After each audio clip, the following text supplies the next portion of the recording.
이번 주간 온 세계의 시선이 다시 한번 우리 한반도에 집중됩니다. 바로 3차 남북 정상회담 때문입니다. 여러 생각들과 견해들 많으시겠죠. 이번 회담 역시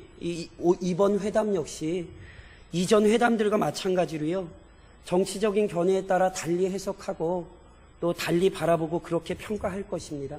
어찌됐건 대한민국 국민으로서 두 정상이 한반도와 세계 평화를 위해서 바른 결정을 내릴 수 있기를 실은 기대합니다. 그리고 예수를 믿는 사람들로서 조국교회가 이 나라와 이 민족 북한 땅을 위해 열심히 기도해야 합니다. 믿으시죠?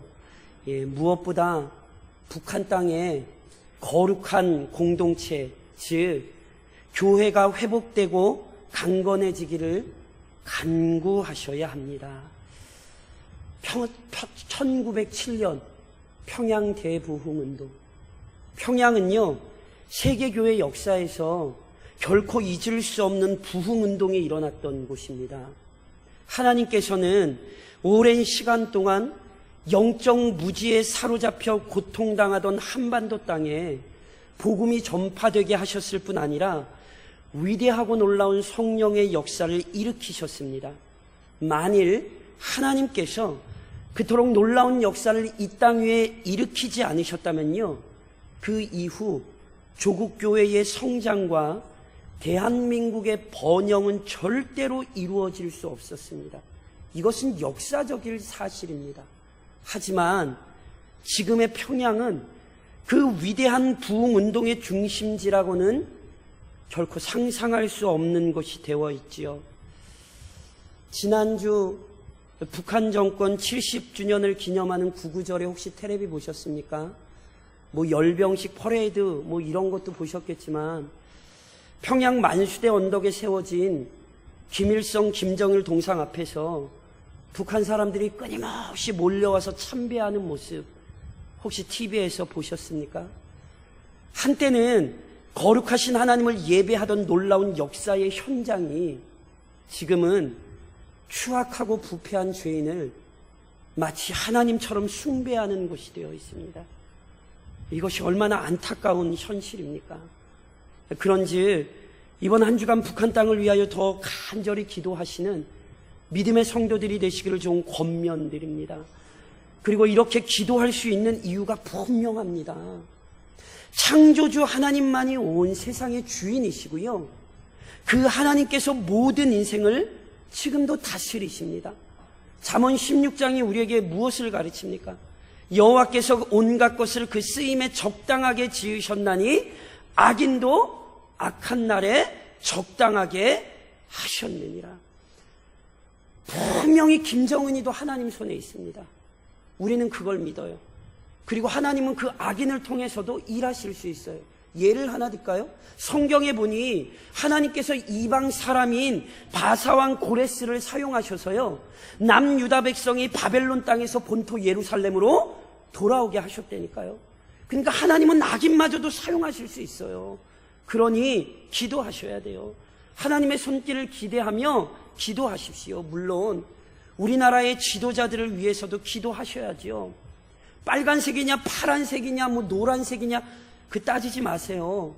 정치적인 견해가 달라도 지도자들의 권위를 인정하고 그들을 위해 기도해야 합니다. 왜냐하면 하나님께서는 분명 국가의 지도자들을 통해 자신의 뜻을 이루시기 때문이죠. 이러한 사실을 잘 보여준 성경의 인물 중 하나가 바로 요셉 아닙니까? 요셉이 누구입니까? 애굽의 국무총리였습니다. 그래서 요셉은요, 그 정치적인 권세로 아주 큰 일을 감당한 사람이에요. 물론 우리는 요셉을 단순히 정치 지도자로 기억하지 않습니다. 요셉은 믿음의 사람이었습니다. 오늘 히브리서 11장은 바로 그 사실을 우리에게 보여주고 있고, 우리는 그처럼 요셉과 같은 믿음의 행렬에 동참해야 하는 것이지요. 그럼 요셉이 도대체 어떤 사람입니까? 요셉은 혹독한 연단을 통해 견고한 믿음을 소유하게 되었습니다. 요셉은 젊은 시절에 자신의 아버지 야곱만큼이나 큰 시련을 겪은 사람입니다. 물론 두 사람이 받았던 시련에는 아주 중요한 차이점이 있습니다. 야곱이 하나님의 축복을 얻으려고 간절히 갈망했던 것은 칭찬받아 마땅하지만 그가 하나님의 축복을 얻으려고 취한 방법은 절대로 옳지 못했습니다. 야곱은 하나님의 약속과 능력을 온전히 신뢰하지 못했기에 많은 거짓과 편법을 범했습니다. 그리고 이와 같은 어리석은 행동으로 인해 스스로를 괴롭게 만들었죠. 쉽게 말하면요, 야곱은요 거짓과 욕심 때문에 하나님께 많이 혼났던 사람입니다.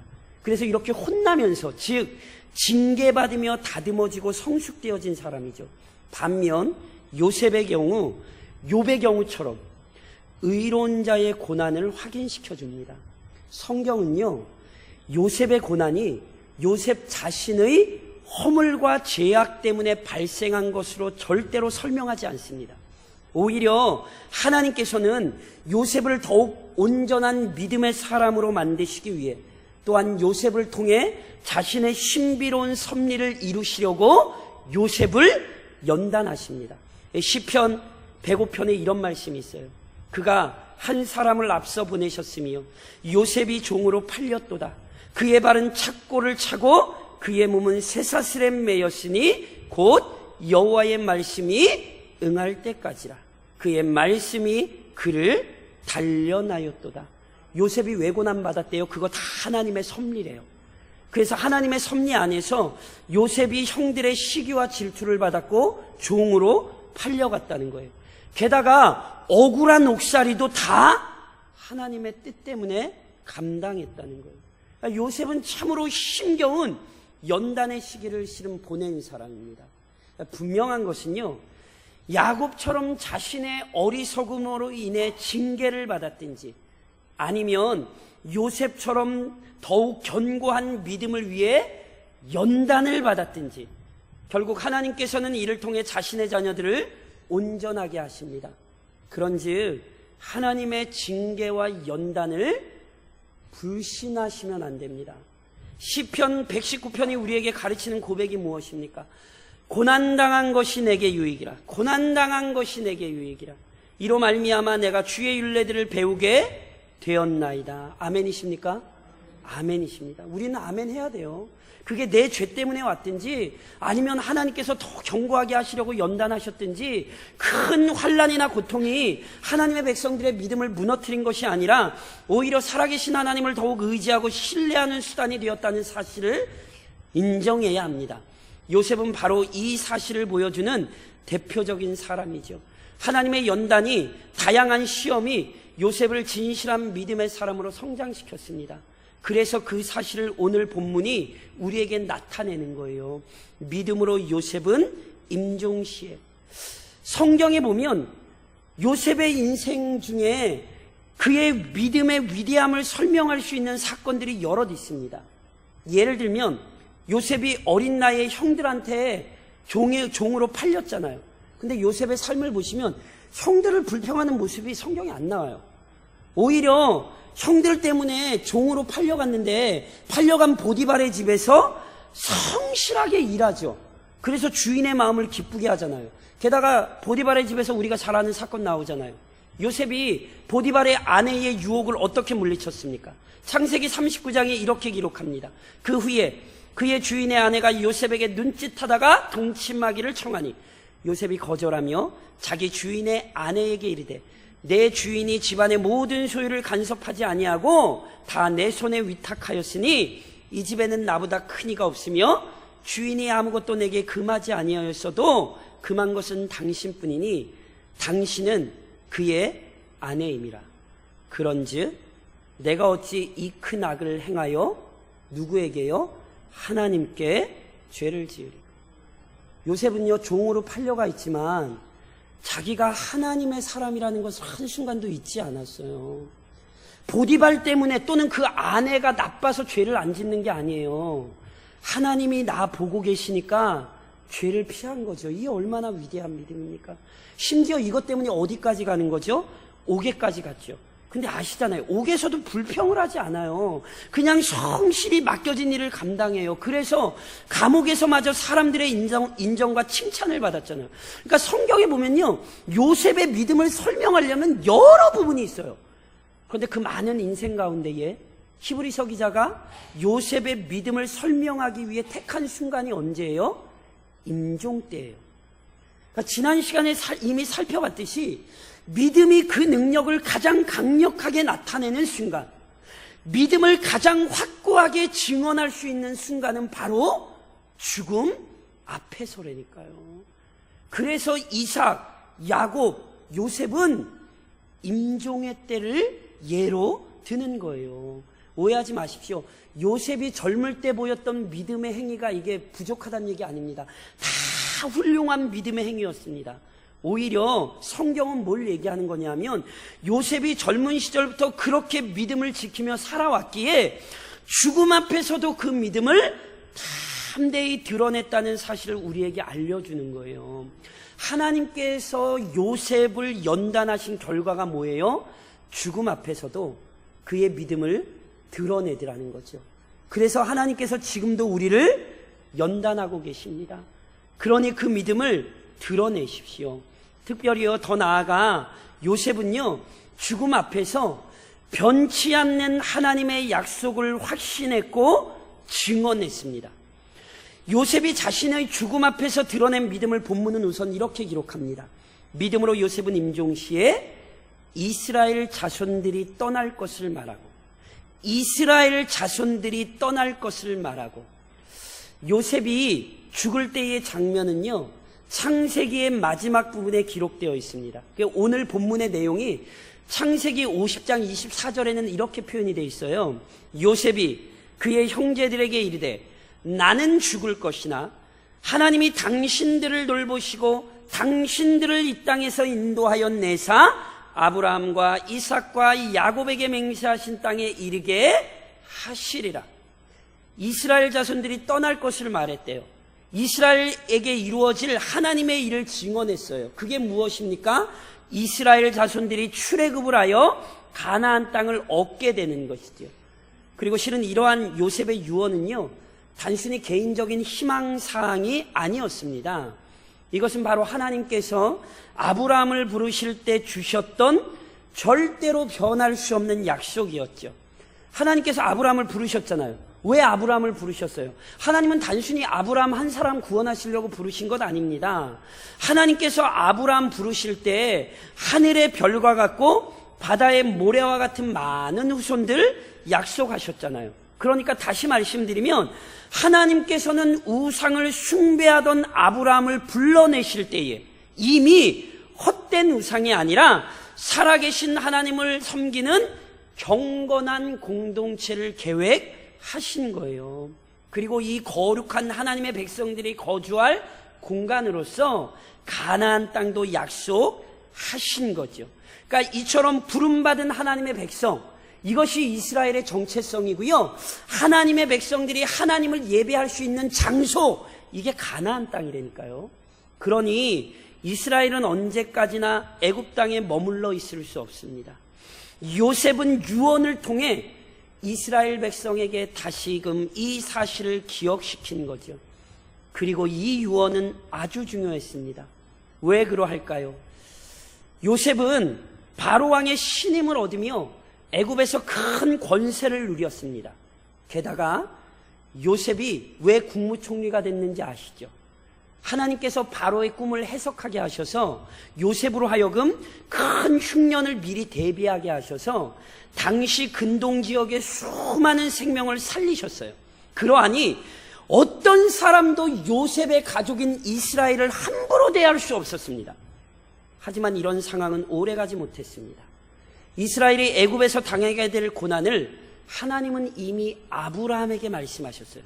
창세기 15장에 하나님이 이렇게 아브라함에게 말씀하셨죠. 여호와께서 아브라함에게 이르시되 너는 반드시 알라. 내 자손이 이방에서 계기되어 그들을 섬기겠고 그들은 400년 동안 내 자손을 괴롭게 하리니. 하나님이 땅만 약속하지 않으셨어요. 내 자손이 애굽 땅에서 400년간 고생할 거야. 하나님이 미리 말씀해 주셨다니까요. 그래서 실제로 이 말씀이 어떻게 성취됩니까? 출애굽기 1장에 보면 이렇게 기록하죠. 요셉을 알지 못하는 새 왕이 일어나 애굽을 다스리더니 그가 그 백성에게 이르되 이 백성 이스라엘 자손이 우리보다 많고 강하도다. 자, 우리가 그들에게 대하여 지혜롭게 하자.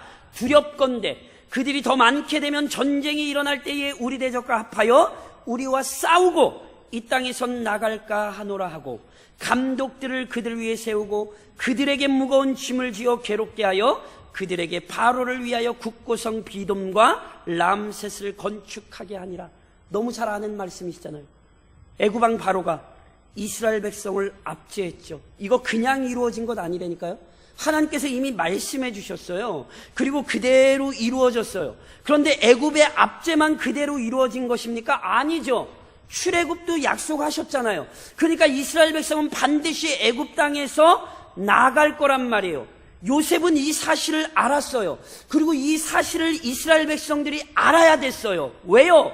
그래야 애굽 땅에서 400년이라는 시간 동안 압제를 받으면서도 소망을 잃어버리지 않는 거죠.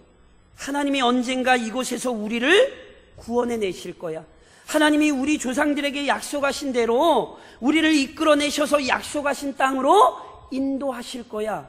요셉의 이 유언이 오고 오는 이스라엘 백성들에게 소망이 되었던 거예요. 그래서 실제로요, 하나님께서 모세를 보내셔서 이스라엘 백성을 바로의 손에서 구원하실 때 모세가 와서 이스라엘 백성에게 뭐라고 이야기합니까? 출애굽기 3장 이렇게 기록되어 있죠. 하나님이 또 모세에게 이르시되 너는 이스라엘 자손에게 이같이 이르기를 너희 조상의 하나님 여호와 곧 아브라함의 하나님, 이삭의 하나님, 야곱의 하나님께서 나를 너희에게 보내셨다 하라. 이는 나의 영원한 이름이요 대대로 기억할 나의 칭언이라. 보내셔서 뭐라고 말씀하셨어요? 아브라함의 하나님, 이삭의 하나님, 야곱의 하나님. 무슨 얘기예요? 나는 너희에게 약속한 대로 지금 이 모든 일을 행한다. 요셉이 유언했던 대로 모든 일이 일어난 거죠. 요셉은 자신의 선조들처럼 이와 같은 약속을 확신했고 그 일을 증언하는 거예요. 그러니까 자신뿐만이 아니라 이스라엘 백성 전체가 하나님의 약속을 신뢰하도록 권면했던 사람, 이것이 요셉입니다. 또한 요셉은 이 세상의 부귀영화에 사로잡히지 않았을 뿐 아니라 이에 대해 경고해 준 사람입니다. 요셉의 믿음은 출애굽에 대한 확신에서 멈추지 않았어요. 오늘 본문이 연이어 이렇게 설명하잖아요. 또 자기 뼈를 위하여 명령하였습니다. 요셉이 뭘 명령했대요? 자기 뼈를 위하여 명령했대요. 이 내용이 창세기 50장에는 이렇게 기록되어 있어요. 요셉이 또 이스라엘 자손에게 맹세시켜 이르기를 하나님이 반드시 당신들을 돌보시리니 당신들은 여기서 내 해골을 메고 올라가겠다 하라 하였더라. 무슨 얘기입니까? 요셉은요, 이스라엘 후손들이요 반드시 애굽을 떠나 가나안으로 이주하게 될 것을 확신했어요. 왜냐하면 하나님이 약속하셨잖아요. 그러니까 하나님의 약속대로 분명히 이루어질 거란 말이에요. 그러니까 요셉이요, 자신이 지금 죽어서 자신의 시신을 애굽 땅에 남길 수가 없어요. 이스라엘 백성이 지금 애굽 땅에 머물고 있는 것은 하나님의 섭리 안에서 잠시 머물고 있을 뿐이지 이스라엘에게 약속하신 땅은 애굽 땅이 아닙니다. 이스라엘에게 약속하신 영원한 기업은 가나안입니다. 그래서 언제인지는 모르지만 이스라엘 자손들이 애굽 땅에서 나가게 될 때요 반드시 내 뼈도 가지고 나가라는 거예요. 그래서 어디에 묻으라고요? 약속의 땅 가나안 땅에 묻으라고요. 왜요? 요셉도 아브라함의 후손이고 요셉도 약속의 자손이잖아요. 그러니까 자기도 어디에 묻혀야 되는 거예요? 가나안 땅에 묻혀야죠. 이게 굉장히 큰 믿음이라는 것 아십니까? 특별히 이 사실에서 요셉의 믿음에 아주 중요한 점이 지금 드러나고 있어요. 애굽은요, 이집트 또는 다른 말로 이집트는요 여러 면에서 부유하고 살기 좋은 지역이요 나라였습니다. 그래서 애굽에 대한 이집트에 대한 당시 사람들의 생각이요, 창세기 13장에 보면 이렇게 나타나 있어요. 이에 롯이 눈을 들어 요단 지역을 바라본즉 소알까지 온 땅에 물이 넉넉하니 여호와께서 소돔과 고모라를 멸하시키기 전이었으므로 여호와의 동산 같고 애굽 땅과 같았더라. 지금 무슨 구절인지 아시겠죠? 롯이 소돔과 고모라 성으로 이주할 때요, 소돔과 고모라 성을 바라보면서 그곳으로 가고 싶었대요. 왜냐하면 소돔과 고모라가 뭐와 같았대요? 여호와의 동산 같았대. 얼마나 좋았다는 표현이에요. 근데 그 표현과 같은 게 뭐예요? 애굽 땅과 같았더라. 애굽 땅이 얼마나 살기가 좋았으면 여호와의 동산 같겠어요. 요즘 말로 바꾸면 뭐 같지요? 대강리 같더라. 뭐 이런 말이. 웃으시면 안 돼요. 웃으시면 웃긴 얘기가 되잖아요. 그러니까요, 요셉은 그 살기 좋은 애굽 땅에 단지 거주하는 정도가 아니라 그곳에서 큰 권세를 누렸단 말이에요. 창세기 41장에 보면 요셉의 권세가 이렇게 표현이 돼요. 바로가 요셉에게 이르되 나는 바로라. 애굽 온 땅에서 내 허락이 없이는 수족을 놀릴 자가 없으리라. 그러니까 요셉이 얼마나 큰 권세를 가졌는지 아시겠죠? 하지만 요셉은 애굽에서 누리고 있는 부귀영화의 마음을 빼앗기지 않았습니다. 그는 자신이 지닌 권세를 의지하지도 않았고 자신의 부에 집착하지도 않았습니다. 만일 요셉이 자신의 부와 권력의 마음을 빼앗겼다면 어찌 애굽 땅에서 나가라고 예언을 하겠냔 말이에요. 어찌 애굽 땅의 풍요로움을 버리지 않고 그것을 꼭 붙들고 살고 싶었으면 너희 가나안 땅으로 이주해 이렇게 유언을 남기겠냔 말이에요. 자기가 살아있을 때 이스라엘 사람들 요직이 안 치려고 별 쇼를 다 했겠죠. 그렇지 않습니까? 그런데 오히려 애굽 땅을 떠나라고 얘기하잖아요. 그러니까 요셉의 마음에 무엇을 사모했는지가 아주 잘 드러나는 거예요. 게다가 자기만 이렇게 사모하고 끝나는 게 아니잖아요. 이 말을 통해 이스라엘 역시 애굽 땅의 마음을 빼앗기지 않도록 경고하는 거예요. 너희가 머물 곳은 이곳이 아니야. 너희가 마음을 둘 곳은 이곳이 아니야. 지금 경고하고 있는 거예요. 그리고 이 경고의 중요성은 이후 이스라엘 역사에서 아주 정확히 확인됩니다. 하나님께서 약속하신 말씀대로, 그리고 요셉이 유언했던 대로 이스라엘은 고통당하고 억압받던 애굽 땅에서 벗어나 자유를 얻었습니다.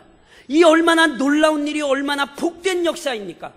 하지만 놀랍게도 이 치욕의 땅이 이스라엘의 마음을 사로잡았습니다. 민수기 11장에 보면 이런 말씀이 있어요.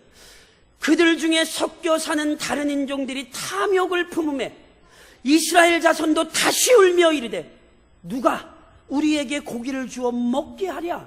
우리가 애굽에 있을 때에는 값없이 생선과 오이와 참외와 부추와 파와 마늘을 먹은 것이 생각나거늘 이제는 우리의 기력이 다하여 이 만나 외에는 보이는 것이 아무것도 없도다 하니, 이 말이 얼마나 지금 웃긴 얘기인가를 아셔야 돼요.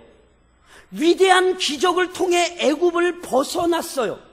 그런데 이스라엘 백성이 하나님의 구원의 은혜와 전능하신 능력을 찬양하기는커녕 자신이 억압받고 핍박받던 애굽을 그리워하고 있어요.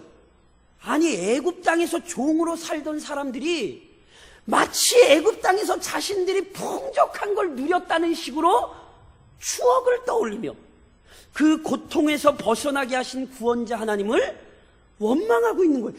이게 얼마나 말도 안 되는 얘기인가를 보셔야 되는 거예요. 보세요. 그래서 이게 뭘 드러낸 거예요? 요셉의 유언을 기억하지 못했던 거예요. 너희 마음을 그렇게 애굽 땅에 두지 말라고 유언을 했는데 이스라엘은 이 세상의 부귀영화의 마음을 빼앗겨서 애굽 땅으로 돌아가려 했어요. 가나안 땅에서도 역시 그렇게 살았죠. 그래서 이들은 스스로를 괴롭게 했다는 사실을 기억하셔야 돼요. 그러므로 사랑하는 성도 여러분, 요셉의 삶과 유언을 기억하며 믿음의 교훈과 충고에 주의하는 자가 되십시오. 이 세상에 완전한 사람 없습니다. 요셉 완전한가요? 요셉이라고 해서 완전할 턱이 있겠습니까? 지난 시간에 저랑 야곱 얘기 살펴보시면서 말씀 나눴죠. 요셉이요, 자신의 아들들인 므낫세와 에브라임에 대한 하나님의 뜻 알았습니까? 몰랐습니까? 지난주 설교는 기억이 안 나십니까? 야곱 얘기여서. 자기 아들들이에요, 므낫세, 에브라임이. 근데 하나님께서 자기의 아들들에게 두신 뜻을 아버지 요셉이 몰랐어요. 그래서 야곱이 하나님의 뜻대로 축복하려고 하자 그 손을 바꾸려고 했다니까요. 요셉도 부족했어요. 어느 누구나 부족한 부분들이 있어요. 그래서 모든 그리스도인들에게 언제나 요구되는 신앙의 원칙이 있어요. 바로 참된 믿음을 잘 본받는 것이고 성경의 교훈에 주의하는 거예요. 요셉은 이 부분에 있어서 아주 탁월했어요. 오늘 저랑 살펴보시는 이 본문을 보며 뭔가 떠오르시는 게 없습니까? 창세기 47장에 이런 말씀이 있어요. 이스라엘이 죽을 날이 가까우면 그의 아들 요셉을 불러 그에게 이르되 이제 내가 내게 은혜를 입었거든 청하노니 내 손을 내 허벅지 아래에 놓고 인애와 성실함으로 내게 행하여 애굽에 나를 장사하지 아니하도록 하라. 내가 조상들과 함께 눕거든 너는 나를 애굽에서 메어다가 조상의 묘지에 장사하라. 요셉이 이르되 내가 아버지의 말씀대로 행하리이다. 야곱이 또 이르되 내게 맹세하라 하매 그가 맹세하니 이스라엘이 침상머리에서 하나님께 경배하니라. 지난주에 저랑 살펴보셨던 야곱의 모습이죠. 그런데 보세요. 요셉이 유언하는 모습이 자신의 아버지 야곱을 그대로 닮아있지요. 야곱이 하나님의 약속을 신뢰하여 이 자신을 약속의 땅에 묻게 했듯이 요셉이 아버지의 뜻대로 그대로 했을 뿐 아니라 자신의 해골 역시 약속의 땅에 묻어야 함을 가르치죠. 이거는요, 지금 매장지를 선택하는 행위가 아니에요. 이것은 지금 하나님의 약속을 기억하고 그 약속을 신뢰하는 믿음의 행위예요. 자신의 아버지 야곱의 믿음을 보고는 요셉은 그것을 평생 기억하고 살다가 그것을 그대로 따라하고 있는 거라니까요. 그러니까 요셉의 탁월함은 부족함이 없었던 게 아니라 자기의 아버지를 본받은 거예요. 믿음의 행위를 따라한 거예요. 이스라엘은요, 그 믿음의 행위를 따라하지 못한 거예요. 물론 이스라엘이요, 요셉의 유언을 까맣게 잊고 있었던 건 아니에요. 출애굽기 13장에 보면 이렇게 되어 있죠. 그러므로 하나님이 홍해의 광야길로 돌려 백성을 인도하시며 이스라엘 자손이 애굽 땅에서 대열을 지어 나올 때에 모세가 요셉의 유고를 가졌으니 이는 요셉이 이스라엘 자손으로 단단히 맹세하여 이르기를 하나님이 반드시 너희를 찾아오시리니 너희는 내 유고를 여기서 가지고 나가라 하였음이더라. 이스라엘 백성이 요셉의 유언을 안 잊었어요. 그래서 요셉의 유고를 들고 나왔어요. 근데 이 유골만 들고 나왔다니까요. 아까 말씀드렸잖아요. 유골만 들고 나가면 안 되죠. 요셉의 유언의 핵심 중에 핵심이 뭐예요? 너희 마음을 애굽의 부귀영화에 빼앗기지 말라는 거였잖아요. 그런데 이것은 따라하지 못했어요. 요셉은 애굽의 부귀영화를 버렸는데 이스라엘은 그 부귀영화를 못 버렸어요. 그리고 그것이 계속 가요. 이스라엘 백성이 가나안 땅에 들어가 어떻게 살았어요? 잘 먹고 잘 사는데 마음을 빼앗겼죠. 그래서 어떻게 했어요? 하나님 버리고 가나안 우상을 섬겼죠. 그들의 마음에서 세상 것을 내려놓지 못했잖아요. 이걸 못 본받았어요. 그리고 이것이 그들을 괴롭게 했다고요. 동일한 관점에서 우리의 신앙을 점검하셔야 돼요. 잠언 16장은 우리에게 이렇게 교훈하죠. 삼가 말씀에 주의하는 자는 좋은 것을 얻나니 여호와를 의지하는 자는 복이 있느니라. 아멘이세요? 말씀에 주의하셔야 돼요. 참된 믿음이란 연약함과 부족함이 하나도 없는 상태가 아니라니까요. 오히려 참된 믿음이란 그 연약함과 부족함을 인정하고 끊임없이 연단 만든 거예요. 이것을 바울은 디모데전서 4장에서 이렇게 설명했어요. 망령되고 허탄한 신화를 버리고 경건에 이르도록 내 자신을 연단하라. 육체의 연단은 약간의 유익이 있으나 경건은 범사에 유익하니 금생과 내생의 약속이 있느니라. 경건에 이르도록 내 자신을 연단하라. 이것은 지금 과정이에요. 과거에 한번 그러고 말라는 게 아니라 지금 망령되고 허탄한 신화를 버리셔야 돼요. 성경의 명령에 주의하여 온전한 길을 걷고 악한 길에서 떠나십시오. 수많은 믿음의 선배들이 보여주었던 그 믿음의 본을 따라가십시오. 이것을 늦추시면 안 되는 거예요. 이 과정이 없이는 누구도 천국에 이를 수 없다는 사실을 반드시 명심하시고 이번 한 주간도 경건에 이르도록 훈련하십시오. 더 나아가 하나님께서 허락하신 모든 것들을 지혜롭게 사용하십시오. 요셉은요, 애굽의 국무총리라는 막강한 권력의 자리에 올랐습니다. 하지만 요셉은 이 권력을 자신의 사리사욕을 위해 사용하지 않았습니다. 한국 사회에 아주 유명한 말이 히트가 됐죠. 비선실세. 그러니까 이게 사람의 욕심이에요. 내가 안 오르고 남이 올라도 그 권력 가지고 자기 사욕을 채우려고 하는 거예요. 이게 인간의 본성이에요. 그런데 우리가 잘 아는 것처럼 요셉이 국무총리가 되었을 때 요셉은 안 그랬단 말이에요. 특히나 요셉이 애굽의 국무총리가 될 수 있었던 결정적인 사건 아시죠? 애굽왕 바로의 꿈을 해석한 거거든요. 그런데 이때 요셉이요, 꿈만 해석한 게 아니에요.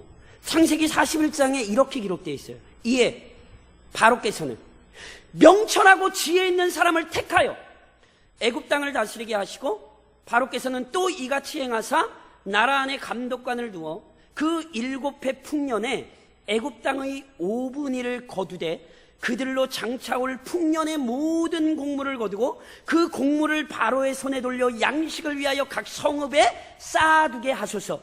이와 같이 그 곡물을 이 땅에 저장하여 애굽 땅에 임할 7해 흉년에 대비하시면 땅이 이 흉년으로 말미암아 망하지 아니하리이다. 요셉이 해결책을 제시하죠. 그런데 그 해결책의 핵심이 뭔지 아세요? 곡식 쌓아놓으라는 게 아니에요. 사람을 세우라는 거예요. 사람을 세우라는 거. 나라 안에 감독관을 두어. 이게 하나님의 섭리예요. 하나님께서는 자신의 일을 이루실 때 사람을 세워서 일을 하신단 말이에요. 요셉은 이걸 알았어요. 이걸 요셉만 알았어요? 요셉이 이렇게 얘기하자 어떤 일이 벌어집니까? 이어서 창세기 41장에 이렇게 기록돼요. 바로와 그의 모든 신하가 이 일을 좋게 여긴지라. 바로가 그의 신하들에게 이르되 이와 같이 하나님의 영에 감동된 사람을 우리가 어찌 찾을 수 있으리요 하고 요셉에게 이르되 하나님이 이 모든 것을 내게 보이셨으니 너와 같이 명철하고 지혜 있는 자가 없도다. 너는 내 집을 다스리라.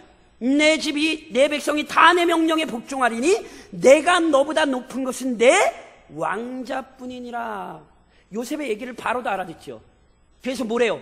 너같이 지혜로운 사람이 총리해야 돼. 이게 하나님의 역사예요. 이게 하나님의 역사. 그래서 누누이 말씀드리잖아요. 사람이 중요한 거예요. 나라와 민족의 지도자들을 위해 기도하셔야 된다니까요. 아우 나는 파란색이야. 아우 나는 빨간색이야. 이건 각자 소견에 오르신 대로 행하시고 싶은 건 행하십시오. 그러나 하나님께서 이 나라와 이 민족을 어떻게 통치하시는지는 잊지 마시라는 거예요. 하나님은 국가의 지도자들을 통해 이 나라와 이 민족이 행할 일을 행하시는 거예요. 그러니 김정은이가 아무리 미워도 하나님의 영광을 위해 기도는 하셔야 되는 거예요. 하나님 저 악인도 꼬꾸라뜨리셔서 하나님의 사용대로 쓰임받게 해달라고. 그게 그리스도인이라니까요. 무엇보다 요셉은요 단지 정치 지도자가 아니었다니까요. 하나님께서 요셉을 통해 하신 일은 하나님의 백성 공동체를 보존하시고 번성케 하신 거예요. 야곱이 죽었을 때 야곱의 아들들, 형들이 혹시라도 요셉이 자신들에게 복수할까 염려했지요. 그래서 요셉에게 가서 자신들 좀 봐달라고 이렇게 빌었잖아요. 그때 아시죠? 요셉이 창세기 50장에 뭐라고 얘기합니까? 요셉이 그들에게 이르되 두려워하지 마소서. 내가 하나님을 대신하리이까. 당신들은 나를 해하려 하였으나 하나님은 그것을 선으로 바꾸사 오늘과 같이 많은 백성을 구원하게 하시려 하셨나니 당신들은 두려워하지 마소서. 내가 당신들과 당신들의 자녀를 기르리이다 하고 그들을 간곡한 말로 위로하였더라. 요셉이 뭐래요? 하나님이 우리를 살리시려고 나를 애굽 땅에 먼저 보내셔서 총리로 삼으셨다고요. 그래서 하나님께서 나를 총리로 삼으셨기에 내가 이제 당신들을 책임지겠다고요. 요셉 개인의 문제가 아니라 하나님 백성 전체의 문제라는 사실을 알았어요. 사랑하는 성도 여러분, 여러분에게 주신 게 도대체 무엇입니까? 그거 마치 개인 것처럼 제발 사용하지 마십시오. 제가 강대상에 말고 저 맨날 당에 목양실에 앉아가지고 혼자 성경 읽으면서 아우 좋아 이 말씀 너무 재밌네 이러고 있으면 교회 못 살려요.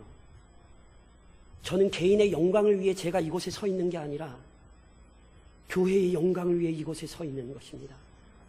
만일 제가 그것을 놓치고 있다면 저는 참 어리석은 지도자인 거예요. 저만의 문제인가요? 아니래요. 주신 게 도대체 무엇입니까? 그것을 하나님 나라의 영광을 위하여 사용하는 자가 되십시오.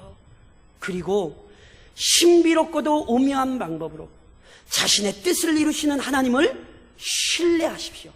제가 여쭤볼게요.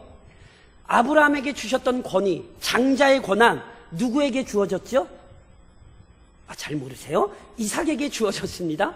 이삭에게 주어졌던 장자권 누구에게 갔지요?